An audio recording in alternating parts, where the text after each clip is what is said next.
No party required. My name is Fia Flickerfen, and on the morning of my first official raid, I was rejected by 3 licensed parties, 2 probationary parties, one man who called himself a freelance blade poet, and a dwarf who had come to the guild hall by mistake because he thought it was a pie shop. The dwarf was the kindest of the lot. "Sorry, lass," he said, squinting down at me through eyebrows like storm clouds. "I'd take you if I were raiding, but I'm after steak and kidney." Entirely fair, I said. Good luck with the pie. "And you, with the not dying." Thank you. That was more encouragement than I'd received from anyone else. I stood on the guild hall steps with my pack on my shoulders, my short sword at my hip, my reinforced buckler strapped to my back, and my official provisional raiding license clutched in both hands.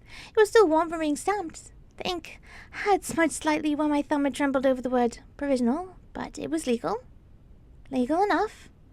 The problem, apparently, was me.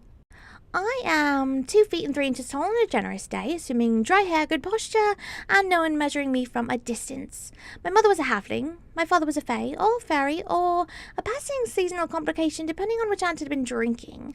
I had wings, although they were too small to carry me properly, unless I'm falling or very persuasive. I also had a voice like a silver bell dropped into a bucket. People heard it and immediately assumed I needed help finding my grown-up. I had noticed over the years that I also had a peculiar relationship with disaster. Things went wrong around me constantly.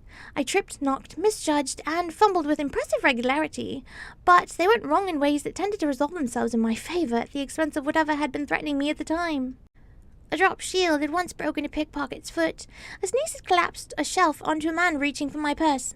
I'd never worked out if this was luck or something stranger, and I had mostly stopped asking because the answer made my freckles glow, and I found that distracting.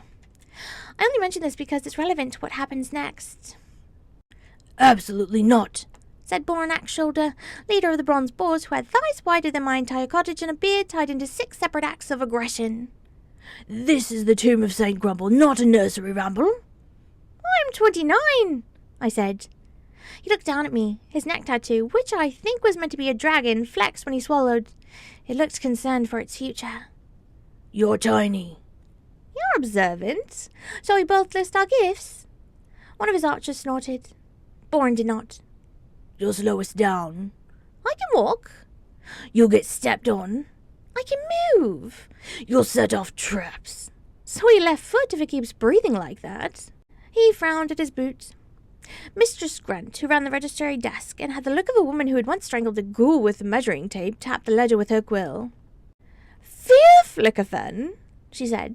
"To receive your full license, you must return with 1 verifiable relic, artifact, saintly token, cursed trinket, or dungeon-certified object of historical value. No relic, no stamp." "I know." "And you are choosing to enter without a party?" "No," I said, turning back to the clusters of armed adventurers who were very busy not looking at me. "They're choosing to enter without me." Boren laughed. Not cruelly enough to be memorable, perhaps, not by his standards, but it landed in a place already bruised by years of being lifted onto counters, patted on the head, and asked whether my little knife was sharp enough for butter. So I smiled up at him with every tooth I owned. "I hope your morning improves, Baron." "Will yours?" "Oh, certainly," I said, marching past him. "I'm not carrying you."